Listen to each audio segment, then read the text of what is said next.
그때 아말렉 사람들이 와서 르비딤에서 이스라엘과 싸웠습니다. 모세가 여호수아에게 말했습니다. 사람들을 뽑아서 아말렉 사람들과 싸우러 나가거라. 내일 내가 하나님의 지팡이를 손에 들고 언덕 꼭대기에 서 있겠다.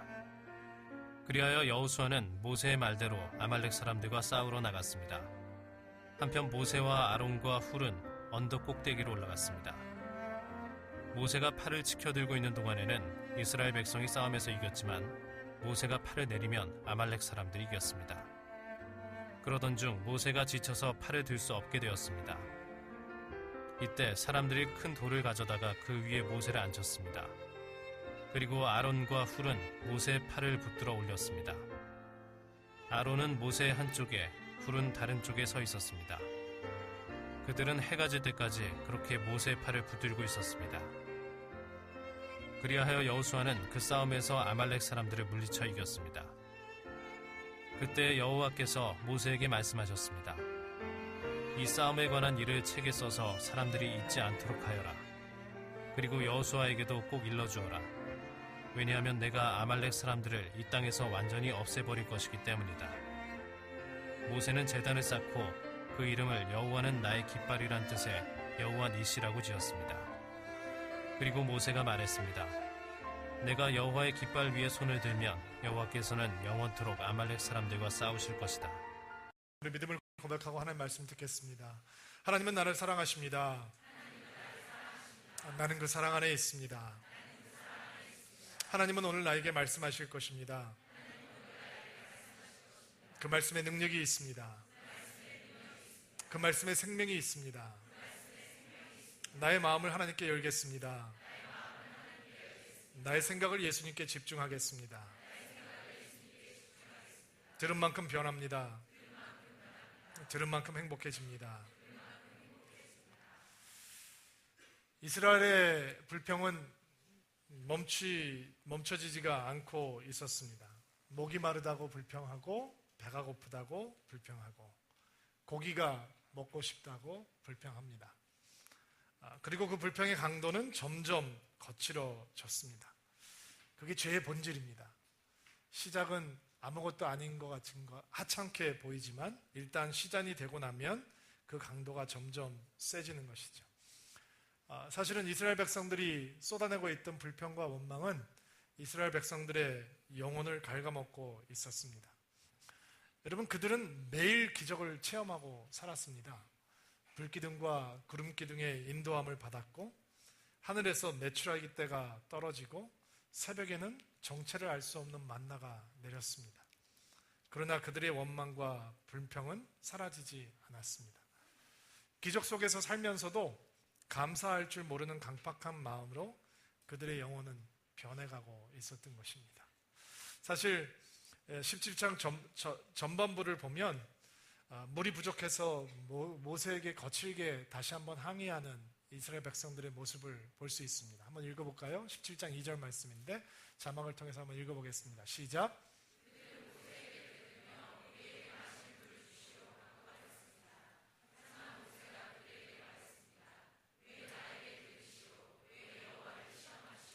자, 여기서 대들었다라고 하는 표현은 거칠게 싸움을 걸어왔다라는 표현으로 여러분들 이해하시면 됩니다. 물이 없었잖아요. 근데 하나님께서 물을 주셨잖아요. 마라의 쓴물이 단물로 변했잖아요. 고기를 먹고 싶다 그러니까 메추리떼가 떨어졌잖아요. 먹을 게 없다라고 하니까 만나가 내렸잖아요. 그러면 물이 없으면 어떻게 하면 되겠어요? 기대하면 되는 거죠. 하나님께서 또 주시겠구나. 근데 그들의 마음이 너무 강팍해져 버려서 그들은 모세와 더불어 싸우려고 하고 대들기 시작합니다. 그리고 하나님을 원망하고 모세를 원망하며 불평했습니다. 그때 전쟁이 터집니다. 좀 더 정확하게 표현을 하자면 바로 그때 아말렉이 이스라엘 백성들을 공격해 들어왔다라는 것입니다. 사실 오늘 이 본문 사건에 등장하고 있는 이스라엘이 겪었던 첫 번째 전쟁을 통해서 여러분과 제 삶 속에 일어나는 영적인 전쟁의 실체에 대해서도 배울 수 있고, 그리고 그 전쟁에서 어떻게 승리하는지도 좀 배울 수 있거든요. 자, 여러분, 믿음의 사람들이 어떻게 언제 공격을 영적으로 받는다고 생각하세요? 무엇이 우리의 적군으로 하여금 우리에게 공격할 수 있는 기회를 제공한다고 생각하세요? 여러분, 우리가 완전 무장을 하고 살아야 되는 영적인 군사인데도 불구하고 완전히 무방비 상태로 우리 자신을 사단의 공격에 노출시키는 그런 것이 언제 일어난다라고 생각을 하세요? 하나님의 은혜가 넘치는데도 불구하고 작은 불만 때문에, 작은 불편함 때문에 불평과 불망에 마음을 빼앗겨 버릴 때가 바로 우리가 영적인 공격에 우리 스스로를 노출하고 있는 때입니다. 여러분, 기적이라는 게 뭐예요? 만약에 천국에도 사전이 있다면 천국 사전에는 기적이라는 말은 없어요. 기적은 하나님의 능력이 사람 삶 속에 들어올 때, 사람의 현실 속에 들어올 때 사람들이 말하는 거예요. 하나님에게는 특별한 일이 아니에요. 하나님은 무에서 창조를 이루신 분이에요.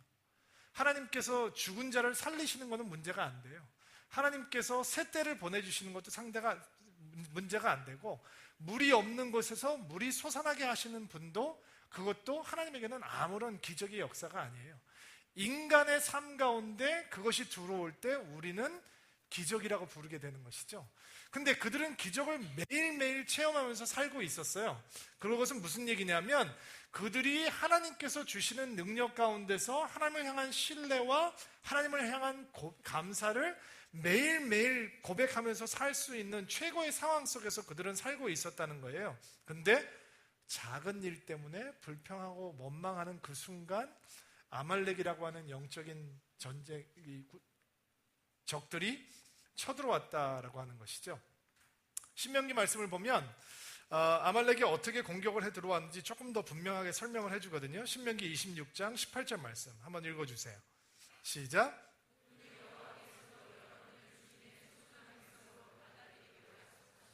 죄송합니다. 25장 18절 말씀인데요, 제가 읽어드릴게요. 여러분이 피곤하고 지쳤을 때에 아말렉 사람들이 길에서 나와 여러분 뒤에 처져 있던 사람들을 다 죽였어. 그들은 하나님을 두려워하지 않았어. 자, 이 아말렉 사람들이 이스라엘을 어떻게 공격하고 들어왔냐면, 그냥 본진을 공격하고 들어온 것이 아니라 지쳐서 뒤에 처져 있던 사람들을 공격하고 쳐들어와서 죽였다는 거예요. 자, 남자 장정만 60만 명, 그리고 사람들이 여자들과 어린아이를 포함하면 한 300만 명의 사람들이 한꺼번에 움직이고 있으니까 그 거리가 굉장하게 늘어졌을 거 아니에요. 그러면 뒤에 처져 있던 사람들은 누구였을까? 여러분, 노약자들이 처져 있었을까요? 여자분들, 여자가 뒤쳐졌을까요? 여러분, 아이들이 뒤쳐졌을까요? 여러분, 과연 본진에서 떨어져 나왔던 사람들은 어떤 사람들이었을까요? 그 사람들을 공격해서 다 죽였다는 거예요. 가만히 생각해 보니까 누가 뒤쳐져 있었을까? 누구였을 것 같아요? 불평하던 사람들, 원망하던 사람들. 어디까지 가야 되는 거야? 왜 물이 없는 거야?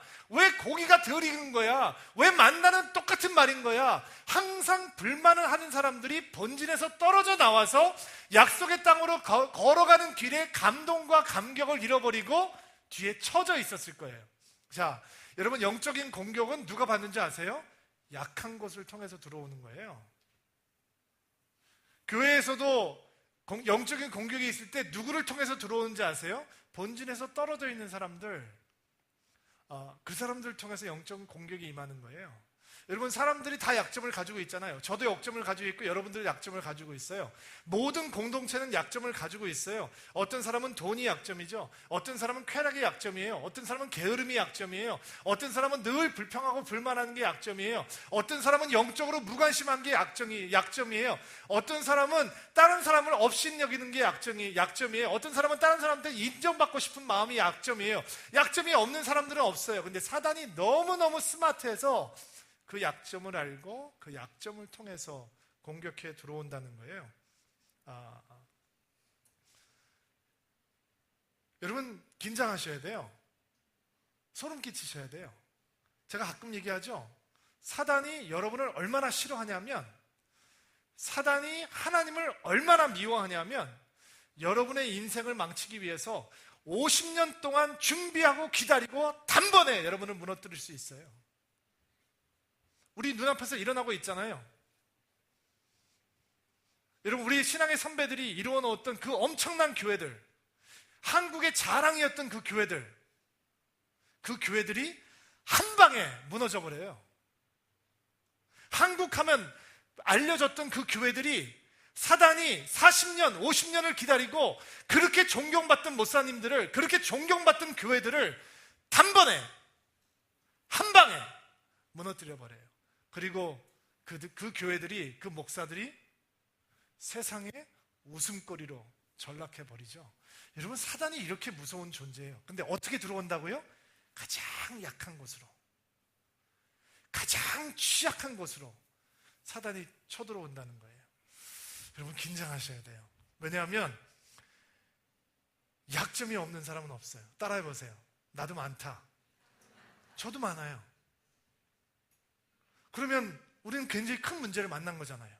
사단이 우리를 미워하고 마귀가 하나님을 싫어하고 우리를 공격해 들어오는데 어느 정도로 강력하고 어느 정도로 인내하고 어느 정도로 전략적이냐면 우리를 그냥 단번에 수십 년을 기다려서 우리가 가장 약할 때 공격을 해서 무너뜨릴 만큼 집요한 공격이 우리를 향해서 다가오고 있다는 거예요. 근데 좋은 소식은 뭐냐면 오늘 말씀을 보니까 공격을 받아도 이길 수 있다는 거예요. 아멘 하시죠?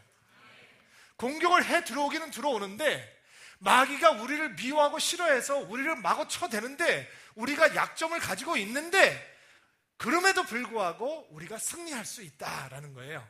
자, 어떻게 승리하는지 한번 알아볼까요? 8절부터 10절 말씀 같이 한번 읽어볼게요. 시작.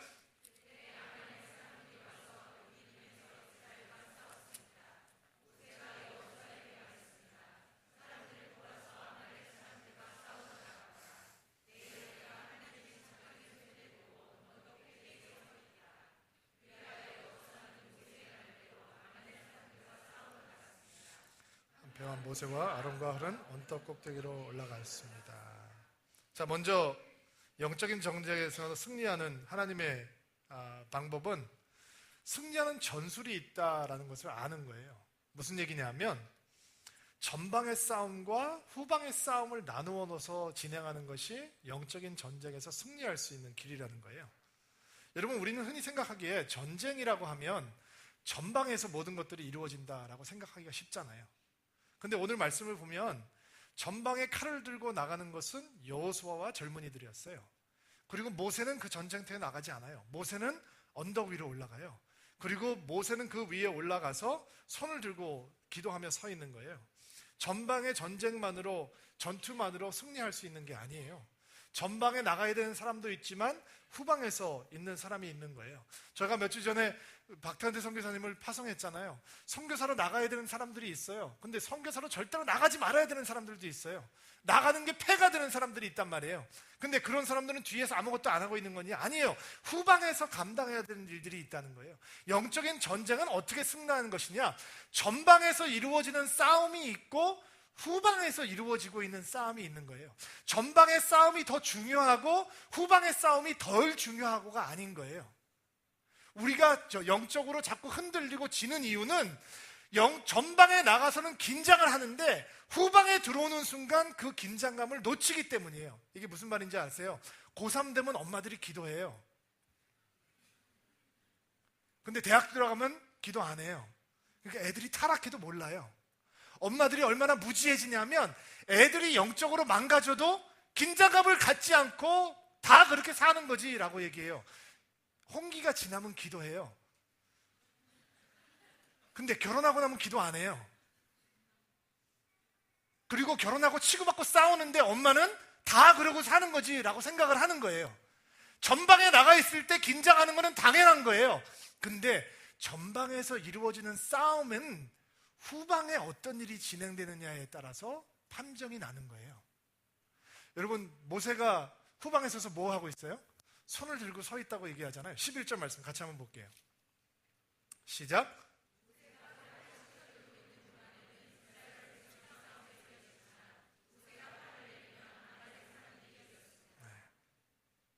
모세가 팔을 들고 서 있으면 이스라엘이 이겼대요.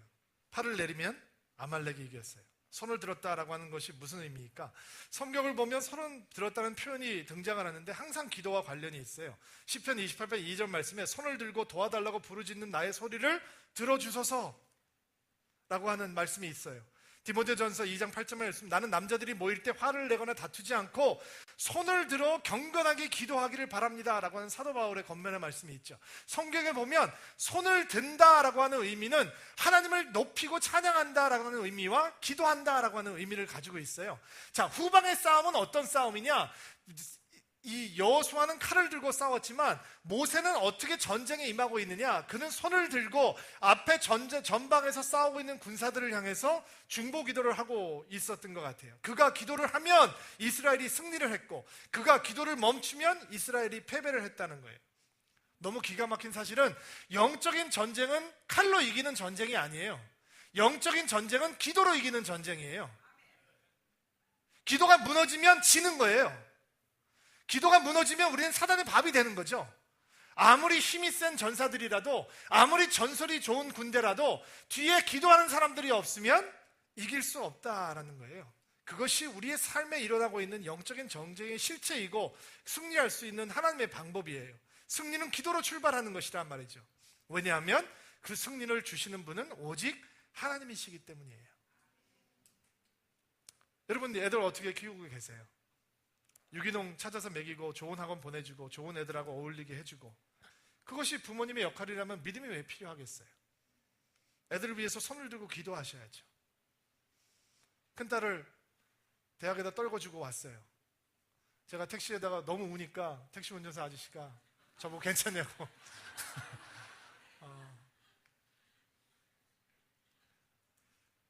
딸을 위해서 기도 많이 했어요. 너무 많이 기도하니까 저를 위해서 중보하시는 장로님이 저를 만나듯이 우스갯소리로, 목사님, 하나님이 목사님한테 딸 기도 그만하시래요 라고 할 정도로 기도를 했어요. 근데 제가 가서 보니까 이제 더 기도해야 되겠구나 라는 생각이 들었어요. 왜냐면 그 아이의 몸속에 제 피가 흐르잖아요. 제가 20대 때 하나님 마음 많이 아프게 해드렸거든요. 여러분, 그래도 목사님 잘 되셨잖아요. 이렇게 얘기하고 저를 위로하시려고 하는데 20대 초반에 망가지고 영원히 하나님 앞에 못 돌아오는 사람들도 있어요. 아니, 좀 더 정직하게 얘기해 볼까요? 훨씬 많아요. 가장 불쌍한 인생은 뭔지 아세요? 교회 안에 들어와 있지만 살아계신 하나님 못 만난 사람들이에요. 왜 못 만나냐? 20대 초반에 포커스를 잃어버려서 그래요. 여러분, 너무 비참하지 않습니까? 소주 몇 잔의 젊음의 낭만 때문에 하나님을 못 만난다 그러면 너무 비참하지 않습니까?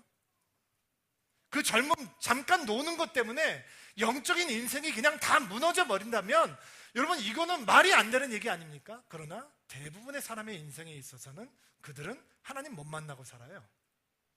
교회 오는 게 좋지 않아요. 찬양하는 게 기쁨이 없어요. 기도의 능력 없어요. 십자가의 능력 몰라요. 왜요? 세상에 들어가서 세상에서 무너져 버리는 거예요. 그러면 우리는 자식들을 어떻게 키워야 되는 말이죠?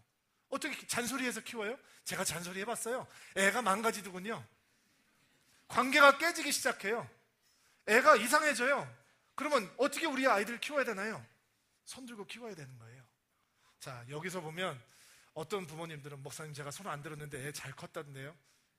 누군가 기도한 거예요.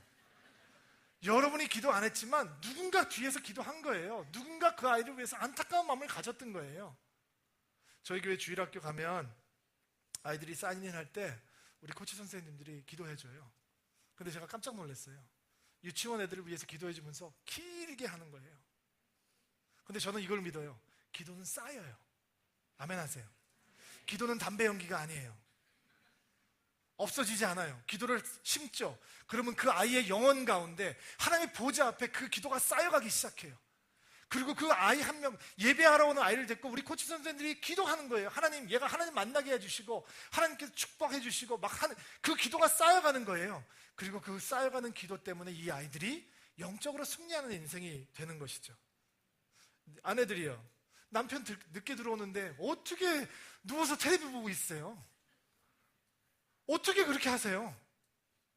제가 요즘 좀 더 심각하게 여러분들에게 말씀을 드려야 되겠다는 생각을 많이 해요. 여러분의 남편이 접대하기 위해서 가는 그 장소가 어떤 곳인데, 거기는 사단의 보좌가 있는 곳이에요, 여러분. 음란의 영이 붙잡고 있는 곳이라고요. 근데 거기 가서 접대를 하고 장사를 하고 하는데 어떻게 발 뻗고 잠잘 수 있어요? 손 들고 기도하셔야죠. 그리고 크리스찬들, 우리는 교회가 반쪽이 나고 사람들이 다 떠나가도 이제는 복음을 전해야 될 것 같아요. 여러분, 그런 데 다니면서 사업을 하면서 어떻게 하나님께서 축복하셨다고 얘기해요? 어떻게 그게 하나님의 복이라고 얘기를 하냐고요? 사단의 보좌가 있는 곳에 가서 그 많은 시간들을 하나님의 마음을 아프게 하고 여러분 주머니에 돈이 좀 는다고 그것을 어떻게 하나님의 축복이라고 얘기할 수 있겠냐고요? 여러분, 영적인 삶은 심각한 거예요. 거기 가면 죽는 거예요. 무너지는 거예요. 근데 어떻게 여러분 남편이 그런 데를 다니는데 여러분이 밥을 뻗고 그냥 잠자고 기도 안 하고 있어요? 기도하셔야죠. 그렇지 않고 어떻게 하나님을 믿겠어요? 제가 목사인데 너무 수치스러워요. 한국 기독교가 변해가는 것을 보면서 내가 목사인 것이 부끄러워요.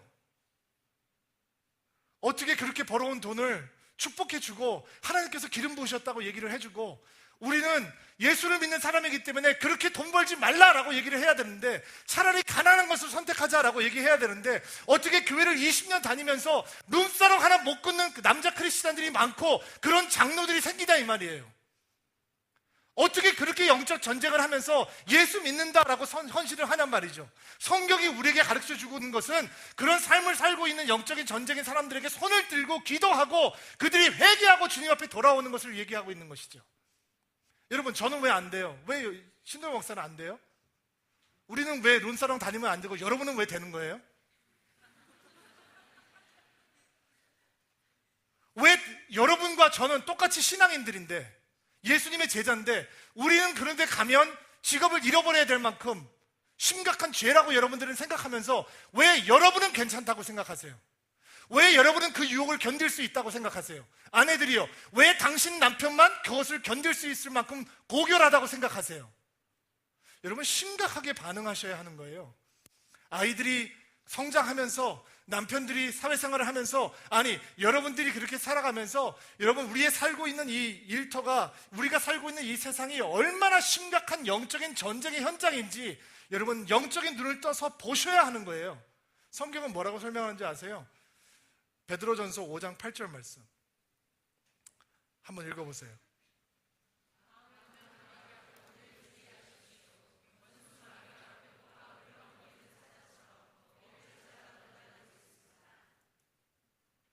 사단은 우리 오버타임 하면서 우리를 집어삼키겠다고 작전을 짜고 달려드는데 우리는 기도하지 않고 어떻게 견뎌낼 수 있겠습니까? 여러분, 기도하는 인생이 승리하는 것입니다. 근데 기도하려고 작정하면 심각한 문제를 만나게 돼요. 아주 심각한 문제를. 12절 말씀 한번 읽어보세요.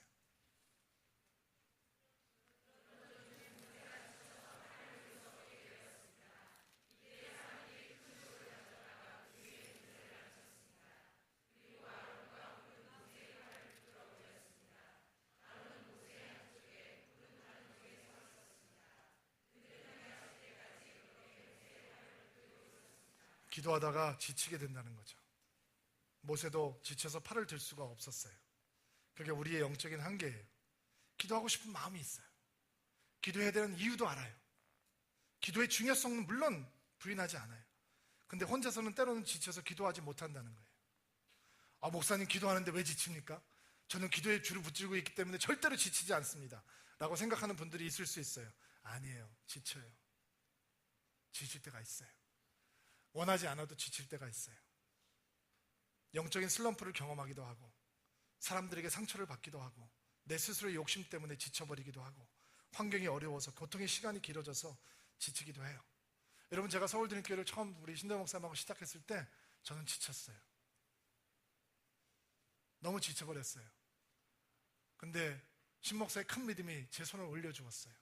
그리고 제가 이 공동체를 통해서 예배가 회복되고 기도가 회복되고 열정이 회복됐어요. 여러분, 모세가 지쳐서 손을 내리면 사랑하는 형제들이 칼에 맞아서 죽어갔어요. 그러나 그것을 보면서도 손을 올릴 수가 없었어요. 그게 심각한 문제인 거죠. 나의 사랑하는 형제들이 죽어가는데 지금 엄청난 이 고통이 계속 진행되고 있는데도 불구하고 모세 같은 위대한 신앙의 사람도 스스로 팔을 올릴 수가 없었다고요. 마음은 간절해요. 근데 스스로 팔을 올려 드릴 수가 없는 거예요. 그때 옆에 아론과 훌이 있었어요. 큰 돌을 가져다가 해가 질 때까지 모세의 팔을 내려오지 않도록 들어 올릴 수 있는 아론과 훌이 있었어요. 그들이 손만 들고 있었을까? 아니요, 같이 기도했겠죠. 그런데 여러분 이거 인정하셔야 돼요. 아론과 훌은 모세에 비하면 상대가 안 되는 사람들이에요. 캘리버가 다른 거예요. 그릇이 달라요. 성경은 분명히 얘기하고 있어요. 사람의 수준을 얘기하는 것은 좀 문제가 있지만 이 모세보다 더 큰 자가 없다고 얘기했잖아요. 아론과 훌은 그릇이 아니에요. 그러나 모세처럼 큰 자도 자기가 연약해질 때 자기의 삶을 아론과 훌에게 의탁했단 말이에요. 의탁했어요. 여러분, 제가 이렇게 목회를 하면서 참 이렇게 영적으로 지치는 위기를 몇 번 경험했는데, 그때 저를 도와주었던 사람들이요, 저처럼 목회자들이 아니었어요.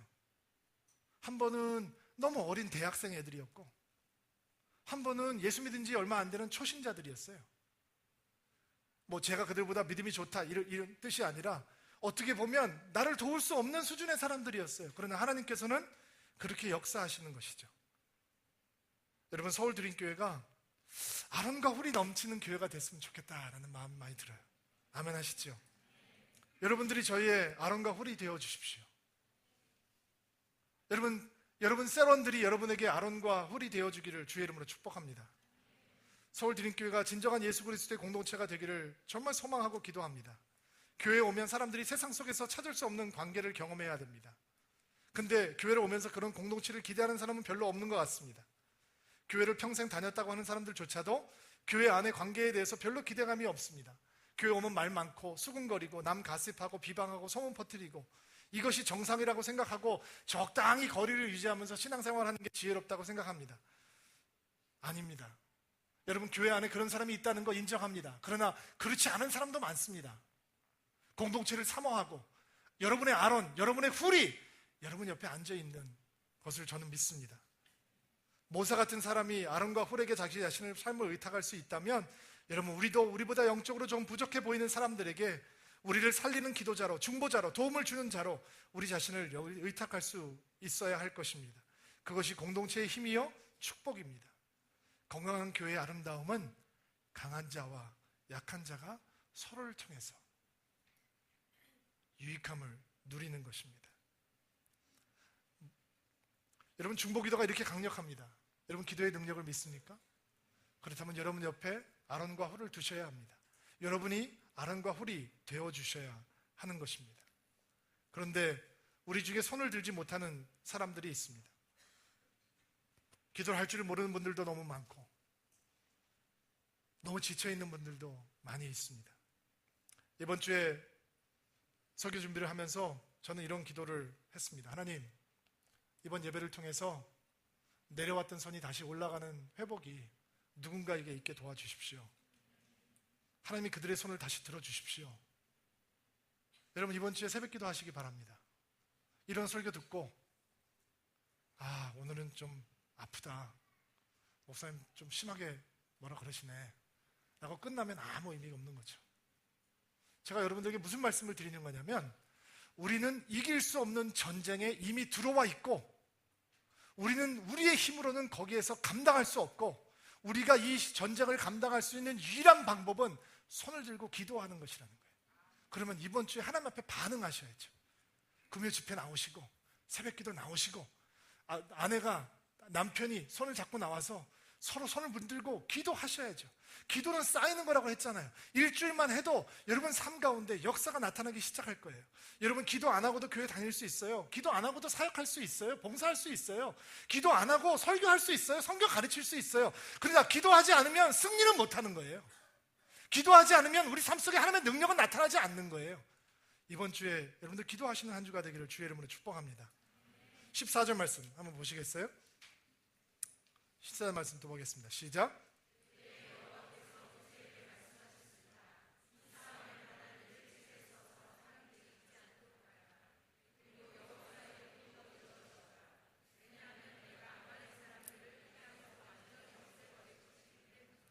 하나님께서 전쟁의 승리를 승리의 사실을 기록해 놓으시라고 말씀하셨죠? 왜일까요? 왜 이 전쟁이 어떻게 끝났는지, 어떻게 이기게 됐는지 기록해 놓으라고 말씀하셨을까요? 왜냐하면 우리는 승리를 한번 하고 나면 내가 잘해서, 내가 힘이 세서, 내가 능력이 있어서, 내가 전술을 잘 짜서, 내 칼이 좋아서, 내 전우가 강건해서 이겼다고 착각하는 존재이기 때문에 그렇습니다. 여러분, 승리를 주시는 것은 하나님이십니다. 그래서 기록해 놓으라라고 말씀하고 계시는 것입니다. 사람들이 잊지 않도록, 잊어도 다시 기억하고 배울 수 있도록 남겨놓으라는 것입니다. 여호수아에게 일러주라라고 했던 것을 보면 아마 하나님께서는 이때부터 여호사를 모세의 후계자로 주목하고 계셨던 것 같습니다. 여러분, 하나님의 이야기가 여러분 삶에 남아있게 되기를 주의 이름으로 축복합니다. 여러분, 무엇을 남기는 인생이 되시겠습니까? 서울드림교회가 무엇을 남길까요? 서울드림교회 담임 목사가 둘인 거 남겨놓고 갈까요? 여러분, 결국 사람들이 안 따라합니다. 부러워하지만 당신도 해보세요 라고 하면 싫어합니다. 혼자 하는 거 좋아합니다. 우리는 무슨 얘기를 남기고 떠날까요? 사람 얘기가 무슨 소용이 있겠습니까? 여러분, 하나님 이야기 남겨놓고 떠나야 되지 않겠습니까? 이 교회의 역사는 예수님께서 하시는 역사이고 우리 인생의 고백은 하나님의 이야기가 돼야 되지 않겠습니까? 모세가 기도해서 이겼대가 아닙니다. 아론과 훌이 팔을 들어주니까 이겼대, 그것이 아닙니다. 여호수아가 싸움을 잘한대, 목숨을 걸고 싸워서 아말렉 군사들을 다 쳐부셨대, 이게 아니란 말이죠. 남아야 되는 이야기는 뭐냐? 15절 말씀 읽어볼까요? 모세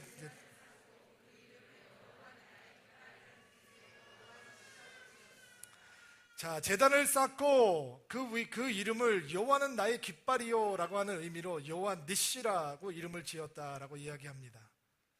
여러분, 깃발, 누가 여러분의 깃발이십니까? 누가 여러분의 승리이십니까? 하나님 아니십니까? 여러분, 인생에 하나님의 깃발이 휘날리는 축복이 있게 되기를 바랍니다. 여러분, 예수 믿는 건 심각한 겁니다. 예수 믿는 건 목숨과 이 인생이 달려있는 것입니다. 교회를 다니는 건 취미생활이 아닙니다. 우리는 살아계신 하나님을 따라가는 사람들입니다. 여러분, 인생에 패배가 있다는 것은 비정상입니다.